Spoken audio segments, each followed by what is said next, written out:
Hey Internet, it's RJ. Welcome back. Thanks for tuning into the show today. Now today's episode, we're going to talk about how the easiest way, the free tool you can use to complete those lofty debit card spend requirements of some bank account bonuses. Of course, by that I mean good old PayPal bill pay. So of course, I'll tell you what it is, how it works, how you can use it, and of course some story time as well. So of course, if that sounds interesting to you, then go ahead, press the subscribe button, and let's get to work.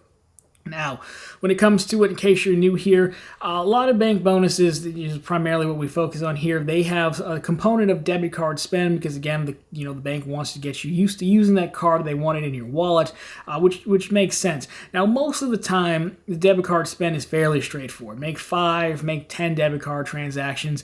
Sometimes they specify an amount, but maybe it'll be a $5 each, something like that. Nothing too crazy. More often than not, our go-to move is to simply take the debit card, go to Amazon.com and do a $1 Amazon reload. Yes, you can do them for 50 cents. I just prefer to do them for $1, but you can do it. You can do your 5, and that's fine, no problem.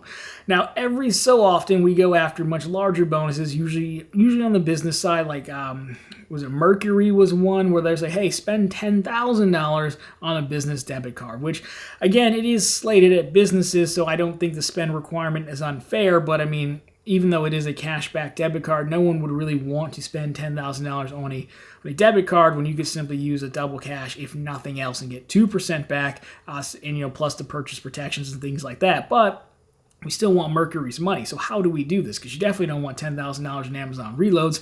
Well, we do something called PayPal Bill Pay. So PayPal Bill Pay is through PayPal. PayPal accounts are free. I mean, the majority of people have them by now, but a PayPal account is free.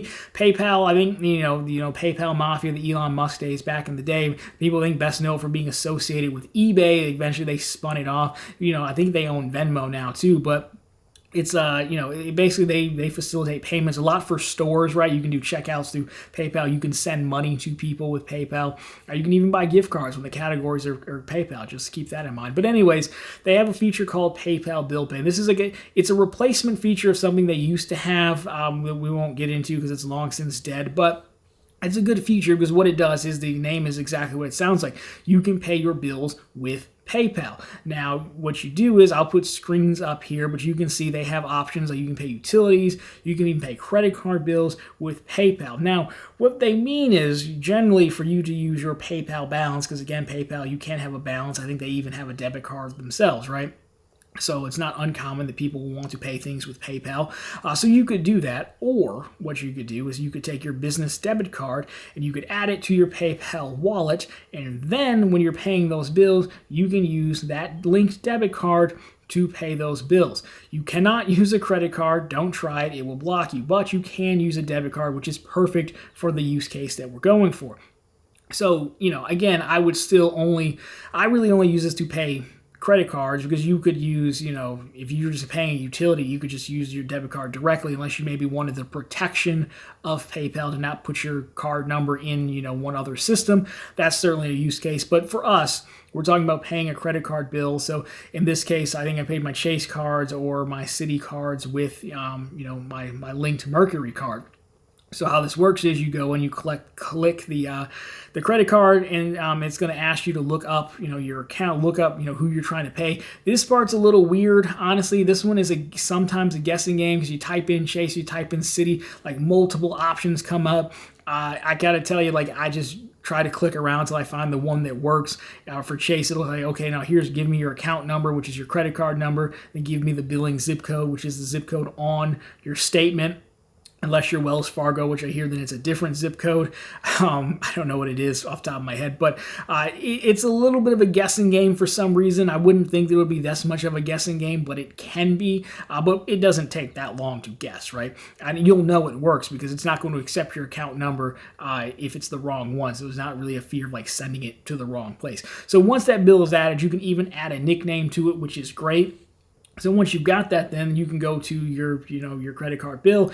How much do I owe? Great. And then just set it to pay, and then it's going to pay from the debit card. Now, an important thing here that may be worked out at some point, but I've noticed, is that if you have a linked checking account to PayPal, which I do, when I first started doing this, PayPal would, even though I would tell it to use a debit card, it would somehow flip to using the linked checking account, probably because it's free for them and they didn't. I don't know why they did it. I'm going to assume it's a glitch because clearly I didn't tell them to switch it. But I assume they also want you to use the checking account, going to be ACH, which is free. But I would just say to be safe, just delink your checking account. You can always relink it back. They link through Plaid, so its linking is very quick. But I would remove my checking account just so there's no issue of it almost flipping back like it did to me. And then just like that, you go through, you pay the amount, and then I believe it takes 2 to 3 days to process. So, I mean, if you're doing this, I wouldn't wait to the exact due date to do this because there's going to be a delay. Your credit card company's not going to care that you use PayPal. You would be delinquent. So don't wait to the end, but it will get there in about 2 to 3 days max in my experience, like from the time you send it to post it to the account. So there is that. Now, the only ones I found that didn't work were American Express business cards. They were not supported. It let me send the payment, but then they were all refunded. It's like, hey, American Express, for whatever reason, didn't support that, which is kind of annoying. Additionally here, I would say that this is absolutely real legitimate spend. Like, I don't think it's a problem. That's real purchases. A business is paying an invoice with their debit card, in this case, using a service designed to pay bills. So I see this as all legitimate in the up and up. Additional use cases, some folks like to get the cashback debit cards. So Discover has a cashback debit card, Upgrade does, Base Lane, who we just talked about, does. And then, doing this, you can sometimes earn cash back on that debit card as well. Now, it seems like some of these will eventually be blocked because apparently, the lenders may feel different, or the banks may feel differently about this than I do, that it's real spend. Like Upgrade, I don't think works anymore, but Base Lane does, for example, to my knowledge from what I've heard. If you're watching this in the future, who's to say? But, I mean, that can be a way to stack on extra cash for money you already have to spend, and we do get a lot of cashback debit cards in this game from the neo fintech banks that we talk about. So that can be pretty good as well if you want to go down that route. So overall, this has worked for me. It worked with Mercury. When Mercury, there was a little bit of an issue adding the card at first, but that got sorted out. Because again, it shows up as PayPal Dash Chase or something.